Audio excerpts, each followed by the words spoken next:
পার্বতী হচ্ছে এই গল্পের মহারানী।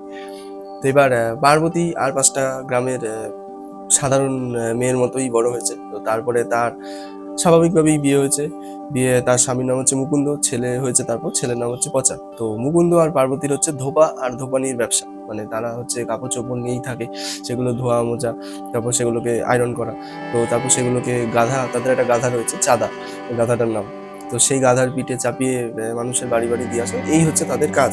তো এটা হচ্ছে তাদের প্রাথমিক কাজ। এবার মুকুন্দ এছাড়া ঘরে বসে থাকার পাবলিক নয়, তো সে খুব বাগানের প্রতি তার মোহ রয়েছে। তো এটা খুব সুন্দর একটা দিক এখানে রয়েছে। তো এই যে ধোপার যে কাজ, সেটা ছাড়া সে, মানে ওই কাজ যথেষ্ট হেক্টিক, সারাদিন ওটাতেই সময় চলে যায়, কিন্তু তারপরেও মানে এটা পার্বতীরই জবানবন্দিতে রয়েছে যে তারপরেও কি করে জানি সে কিছুটা সময় ঠিক বাঁচিয়ে নিত বাগানের জন্য। তো খুব সুন্দর সেটা।